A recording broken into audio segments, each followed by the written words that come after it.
everybody, welcome to this episode on the Nutmegs and Knee Science podcast. The round of 32 for the first time in the World Cup is now finished. The last 16 is getting underway tomorrow. So in this episode, we're going to go through each of the round of 32 games bit by bit and talk about how each game went. So, first game, getting straight into it briefly, we had the Canada versus South Africa game. First off, I can say that definitely South Africa gave me a couple of surprises because I had them to finish bottom of their World Cup group. So yeah, the fact for them that they actually were managed to get through by beating, I believe it was the Czech Republic, or maybe it was South Korea in the final game.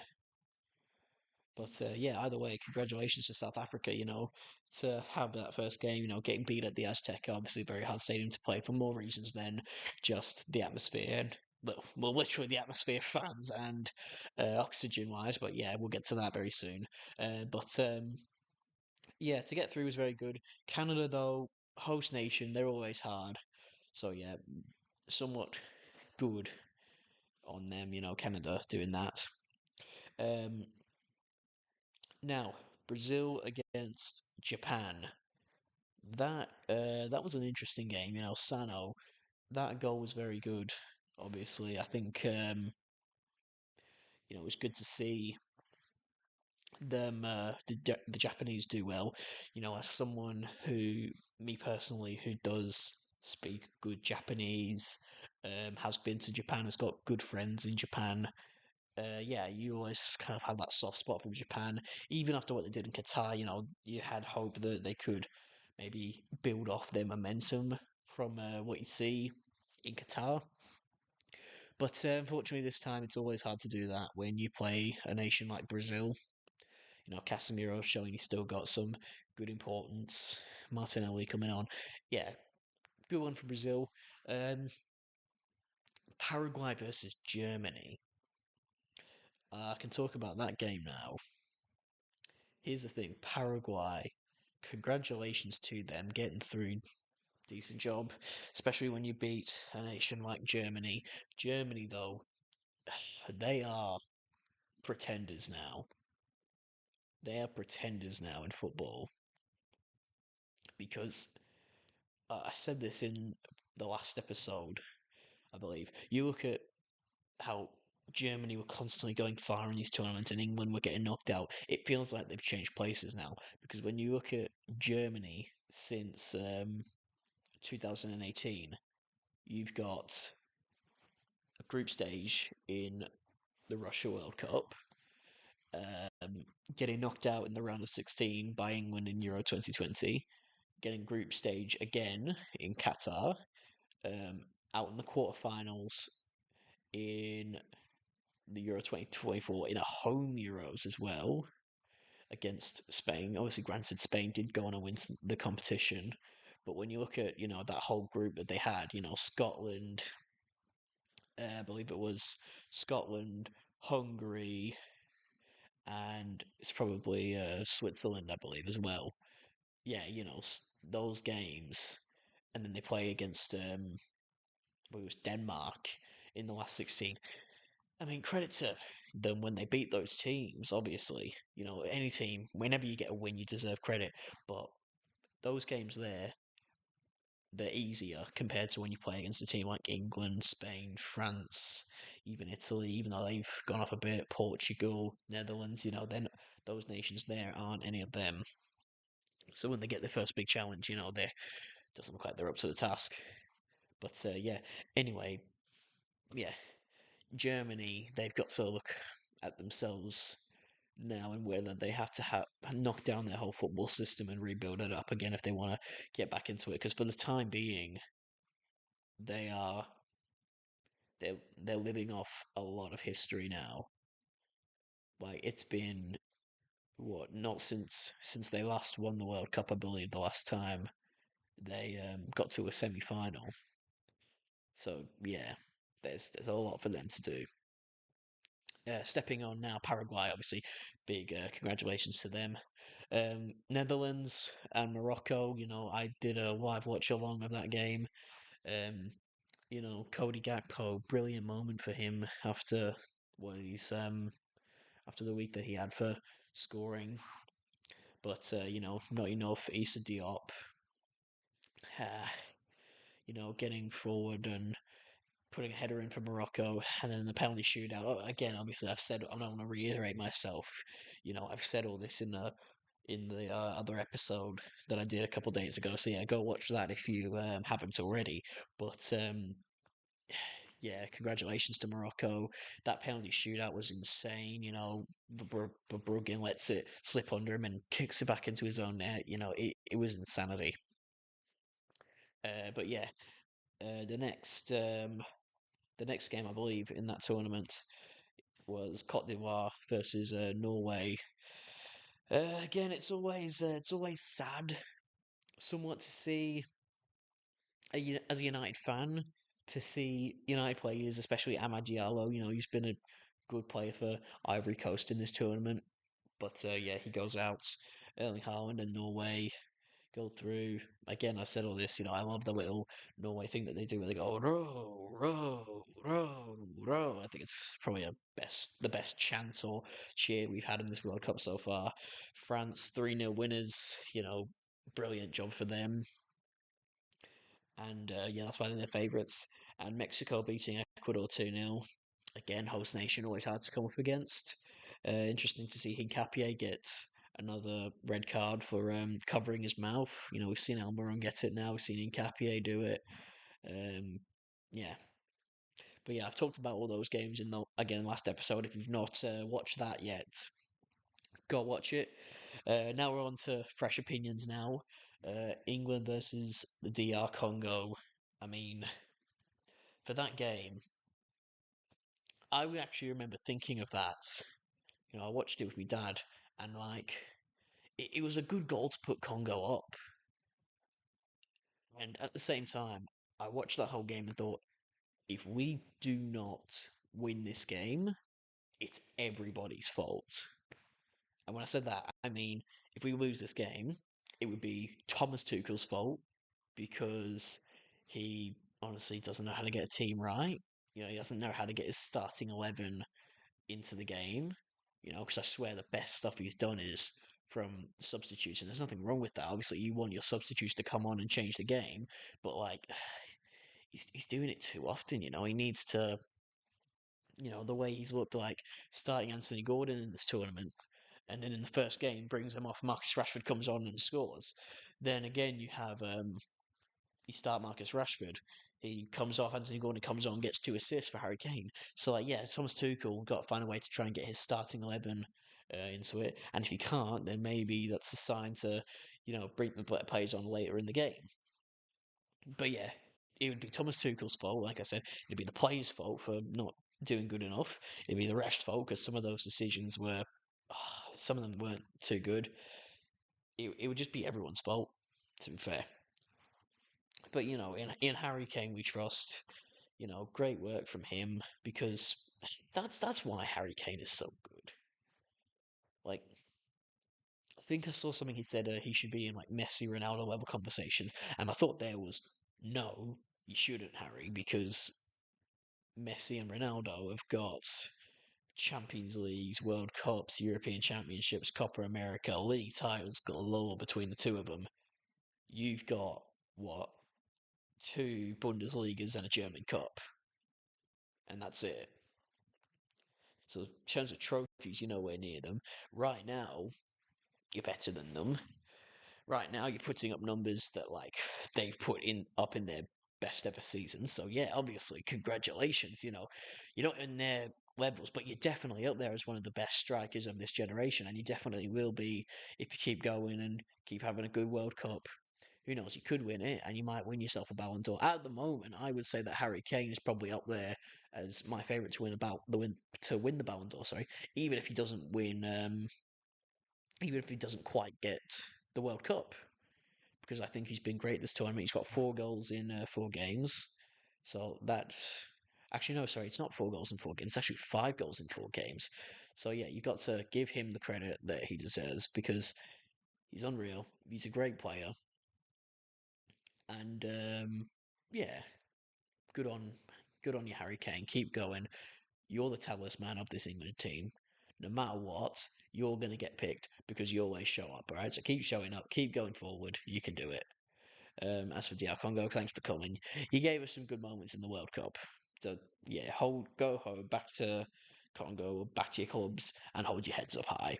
Then you've got Belgium, Senegal. What a turnaround that was by Belgium to come back with like what 5 minutes to go, and then you go forward. I want to say this as well too, and this isn't regarding the game. I think the game was somewhat fair. The penalty decision was controversial. I think on another day that doesn't get given, but is what it is. The referee, we saw the same thing we saw in Belgium Senegal as we did in the opening game because I can't remember the name. He was like, I believe he's a Portuguese ref or he's Brazilian. Can't remember which one it is.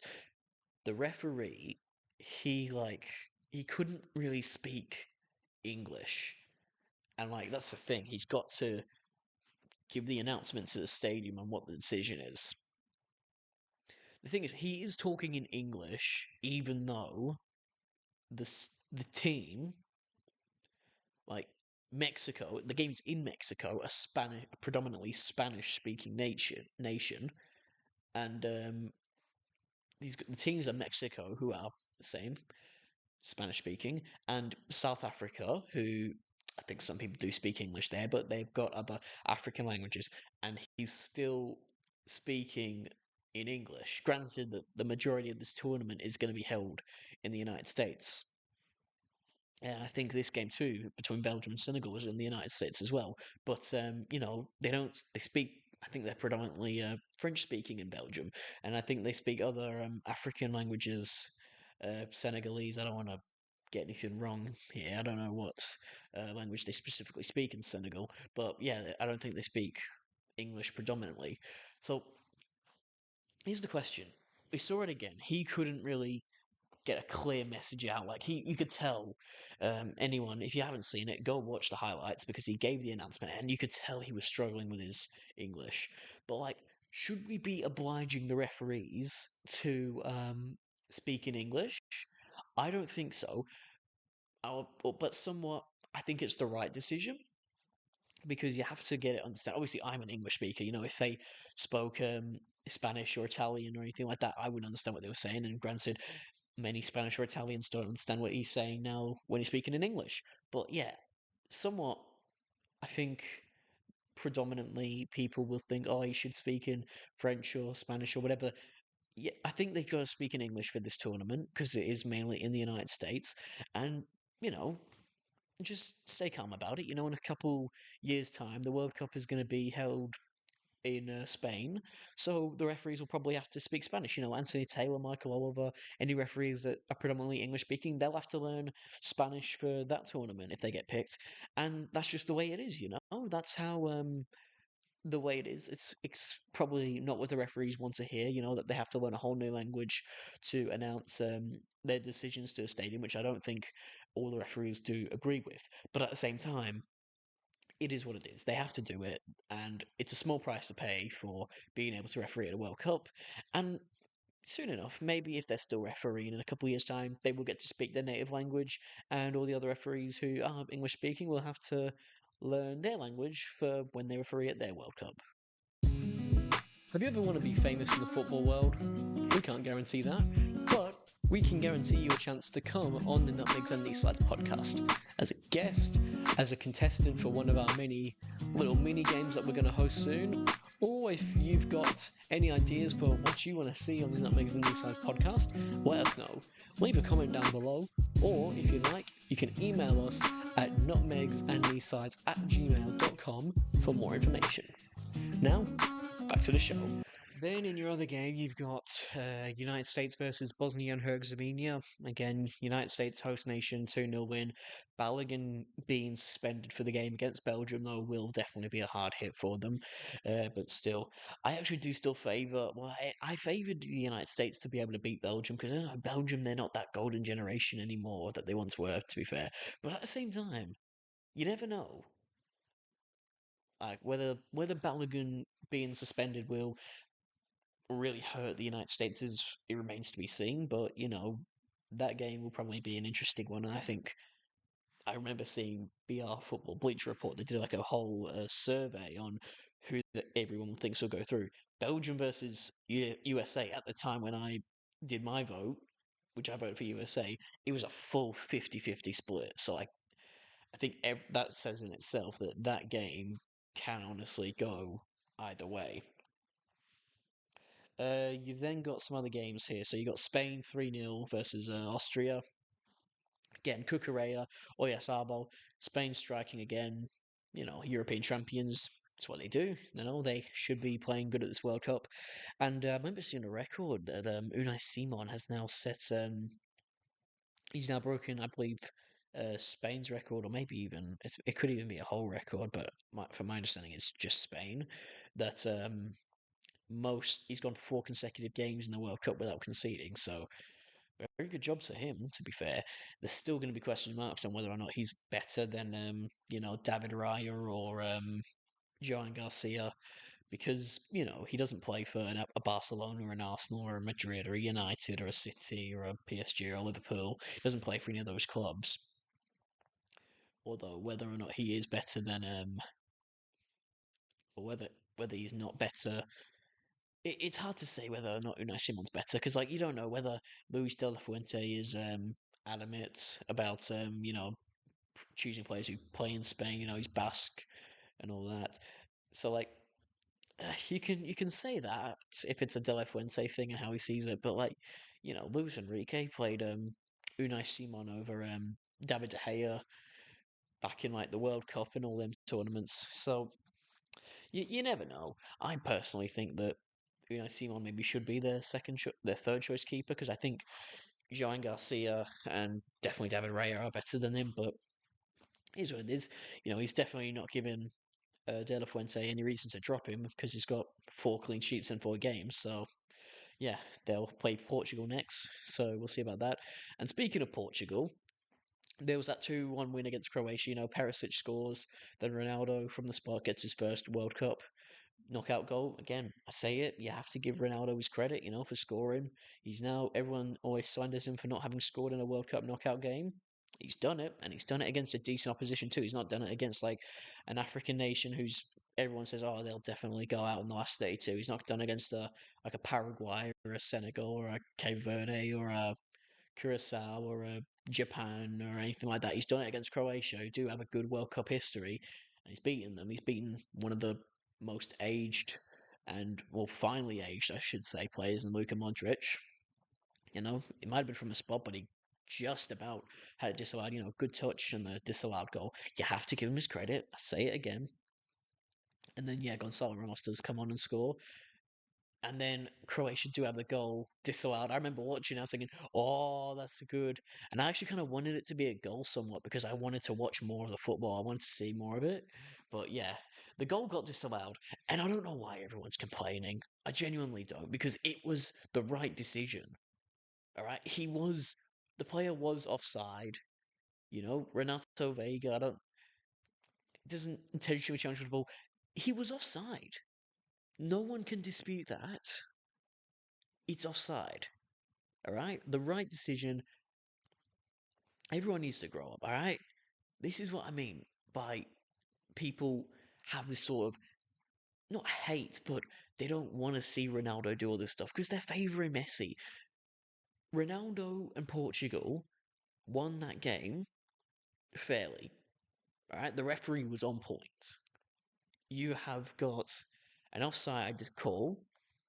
It was given rightly as a disallowed goal. So it's the right decision. Be happy for Cristiano Ronaldo. Be happy for Bruno Fernandes. Be happy for Vitinha. Be happy for Jean Neves. all right, because they've gotten through. All right, I will admit it. Frankly, Portugal haven't been at their best in this tournament, and I do think that Spain will probably beat them. That doesn't mean you have to not like them, you have to dislike them, you know? Look at the support that they had outside their hotel after the game. Like, give them the credit because the nation is backing them, the fans are backing them. Let them be happy. I think they can have that. And then the other game, Switzerland versus Algeria. I favoured, to be fair, again, I favoured for Algeria, and I sort of could see an upset coming, but probably not, and it didn't happen. So yeah, congratulations to Switzerland, they're going through. And we had the last few games today. One of them being Colombia beating Ghana. Again, Colombia have looked good this tournament, so we will continue to wait and see what they can produce in this knockout stage. I believe I think it might be Switzerland that they actually play next. Colombia. I could be wrong, but yeah, it is Switzerland that they play next. So yeah, that will be an interesting one to see. Cape Verde. Oh, I mean, hold your heads up high. And I know you got beaten, but like it was by Argentina, the reigning champions, and you pushed them right to the brim. You scored some great goals. Bosnia, Cape Verde have won our hearts in this tournament. We all. I mean, granted, everyone likes Messi. I think he's a phenomenal player. I like a lot of the Argentina players, but like part of us all wanted to see Cape Verde go through because it would have been the story of the tournament. But yeah, they've won our hearts.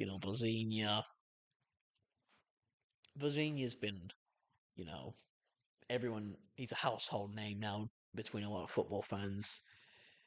Yeah, we can. They can hold their heads up high as they've made it to the knockout stages in their first ever World Cup tournament. Not by the whole new third place potentially going through. It's by finishing second. They've finished over teams like Uruguay and Saudi Arabia. They held Spain to a draw. You have to give them credit. And I think we do. Meanwhile, now Argentina, they will be looking ahead now to their game against Egypt. And as an Australian fan, that hurts. I mean, I think I can. I think I can get my ranting out the way now. I'll get my ranting out the way now. Tony Popovich. To be fair, what were you thinking? Because when I reflect on Australia's journey in this tournament, I think that again, no one gave us a chance. Michael. I don't know his name. No one knows. No one cares about that guy. But he just said that Australia were a layup in the tournament.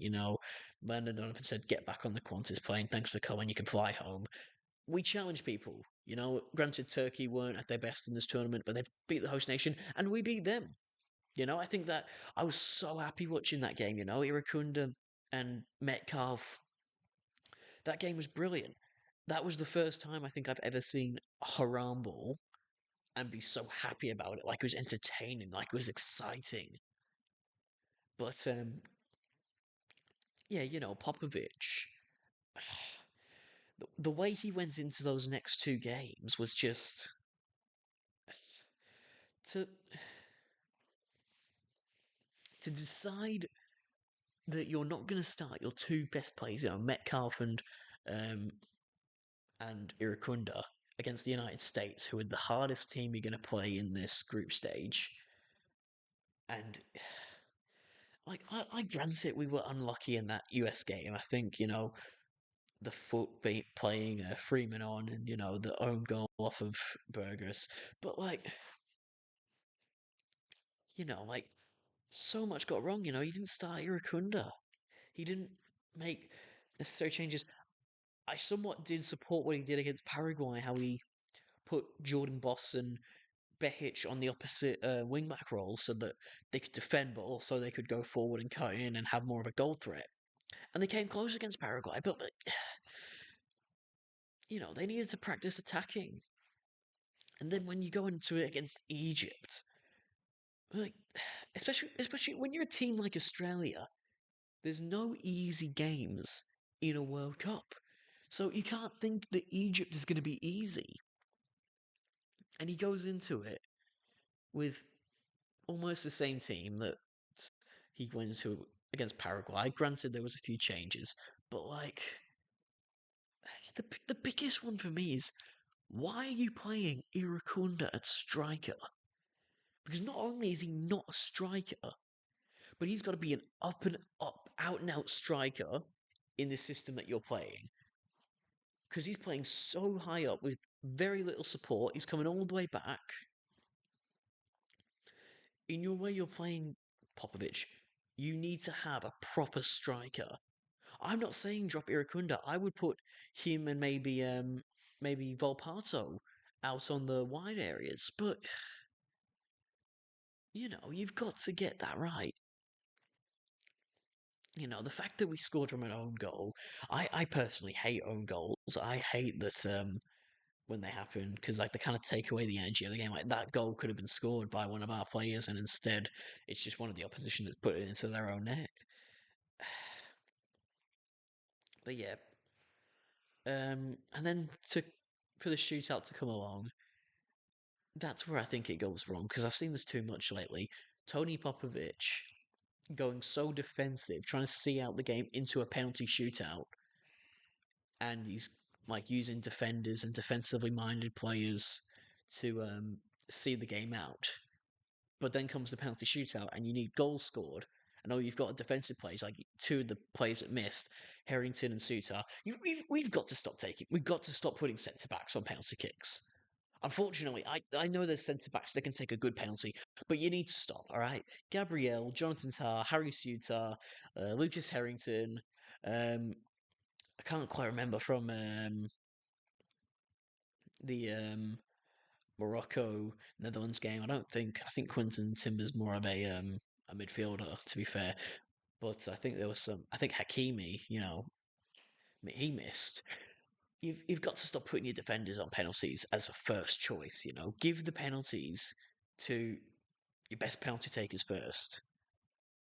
Because that's put your best penalty taker on the first penalty. Stop giving them a hero moment at the end where they can score the winning penalty. Focus on winning that shootout first. Give your best penalty takers the first few penalties. It's simple logic. And yeah, the fact that he's brought on Matt Ryan, like, what the hell? We all question the decision on starting Patrick Beach in the first place. I think it's paid off. I think Patrick Beach has been very good for us in this World Cup. But you had no need to put Matt Ryan on. He's done nothing this tournament.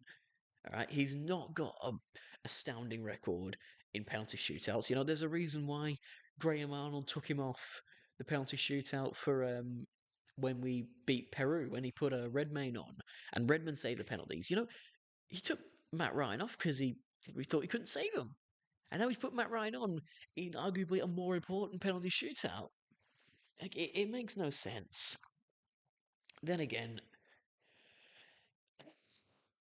I I don't want to sound harsh, but I wouldn't be surprised if the Australian FA sack Tony Popovich because I don't think that going into the next World Cup or even the Asian Cup, because we can't forget that that's going to be there's going to be an Asian Cup very soon, and you can't just let that slide because Asian Cups are much more winnable for Australia than a World Cup is, especially when you're at a high point. You've got exciting young players, you've got experience, you've got a very good team. Maybe don't be afraid, Australia, to give the coaching job to someone else. It doesn't have to be an Australian. That doesn't matter. A number of teams have come into this tournament. A number of good teams even have come into this World Cup with foreign managers, and it's not always a bad thing. A lot of Australia's um, football history has come from people that have come from Europe, like when the Greeks came and formed South Melbourne or other clubs. Like, you don't have to use all out Australian. to win this tournament. You know, we've got a very multicultural team in the Socceroos. Don't be afraid to like bring in, you know, a South American or a European coach who can take the team forward. If they can't take the team forward, don't appoint them. If the best option is an Australian, you know, appoint an Australian. Appoint him. But if the best thing for the Socceroos is to have a foreign manager, take the foreign manager. You know, I want to see this team because like we're not a very successful football nation. We're on the rise, but we need to be showing it in our tournaments. You know, we get one on average about every 2 years, so need to take them as they come along. You know, I think next Asian Cup is going to be a big one for Australia because I think they do have decent quality and can probably go forward and they can win it, but only if they have the right coach who can use the great players he has at his disposal in the correct way. But yeah, last last 16 is coming up now. Just to wrap it up with this, who I think will be winning. And yeah, again, like I said, no disrespect to Tony Popovich. You know, like I said, I'll give him credit. You know, he's played the most entertaining haram ball that I played. You know, that was an amazing moment when he beat Turkey. But the fact that everyone's figured him out now, if he doesn't change his system, he says he's not even going to change his system when we're 2-0 down at half time and he needs a goal. Australia's got a good, exciting way to go forward now in the world of football. But, you know, don't be afraid to sack Popovich. Don't be afraid to drop players. You know, I think Jackson Irvine and Matthew Leckie are iconic players for us Socceroos, and they both got mostly time on the bench in this World Cup. You know, don't be afraid to do what you have to do to take the country and the Socceroos team forward. But yeah, we'll have to wait and see. You know, they won't make any decisions radically or anything like that. But you know, be happy with this tournament because we got to another knockout stage. Australian football is definitely progressing, and I will say that. And if Australia has more good World Cup runs in the future, I'm sure the people will definitely remember Graham Arnold and Tony Popovich as coaches who definitely did. Definitely kickstart that era of good Australian football. So yeah, a lot of my predictions are definitely still going ahead from all the prediction videos I've done. So yeah, Canada, Morocco, I still stand by it. Morocco can probably beat Canada. Paraguay versus France. Again, France not playing against Germany like I thought they would. But yeah, I think they will probably win it. Again, they're very good. Who knows? Maybe Paraguay will come up with something, but you never know. Uh, Brazil versus Norway. I stand by my prediction of Brazil winning it. You know, Vinny Jr. can shine again. Mexico versus England. I want to touch on this actually quickly because there's a lot of controversy right now about the Azteca and its altitude because it's like what 2.2 kilometers into the sky, or not into the sky, they're like above sea level. Like that's some altitude right there, especially to be playing football on. And but I was watching this Talk Sport caller come in and said I think these everyone's overreacting with this altitude thing. And to be fair, I actually do agree with him. I think that people are probably making this altitude to be a bit more than it actually is. You know, like yeah, Mexico do play there a lot more than England do, and they have a good record there. Whether that's why probably is a factor, but you know, it's not the be all and end all as to why they have such a good record at the Azteca. But you know, you have to say as well that the altitude won't be absolutely everything. I've seen that England are taking Viagra to because I know that it's an erectile dysfunction drug, but apparently it does like it widens like the blood vessels in the lungs, and they've been approved to take it. And there's all controversy about when the game's going to kick off, whether it's going to be early or later because there's storm warnings and all that. I think people have just got to calm down. I think that this whole thing about how high the stadium is, there will be an effect, no doubt about it. But as well, if England are better than Mexico, and if they are better, then they will go to the Azteca and they will beat them. So I think that you just got to keep your head. You got to not get lost in this whole the stadium is very high in the sky and it will affect the players. It probably will, and it will affect the Mexico players too. It doesn't matter how many times they played in that stadium; they might get used to it, but they will still get shortness of breath. But you have to just play on, all right? It's not. It is what it is. If it was that bad, if it was that bad to be playing football, they wouldn't have built a stadium there. So you've got to. They wouldn't even have approved it, FIFA, to play. You've just got to play on. You can get around it, England, and yeah, I believe in them. I believe in the Lions. I believe that they are strong enough to go there and beat Mexico. They've got my full support now that Australia is out. But you know, the green and gold shirts are off, and the white shirts over here are back on now. But yeah, there's they just got to go there. They're better than Mexico, all right? Take all the Viagra you want, but when if they lose, don't blame. I don't want to hear any players or any coaches or any fans blaming the altitude, all right? Because if England don't win, it's because they weren't as good as Mexico were. I know they're better, and I think they will go win, but we can't blame the altitude. We just got to look at the team because they can improve a lot from what we've seen in this tournament. I think some people will be absolutely excited because they can say, "Oh, we can blame the altitudes and not our bad performances for why we've gone out in this tournament. Just focus on the football. We're better than Mexico. Ignore the altitude, all right? It will be hard, but it's doable. You're better. You're stronger. You're the three lions. Go out there. You can beat them at no matter what altitude. All right? Straightforward. I think England still do win against Mexico. And then on Tuesday, we've got Portugal versus Spain again.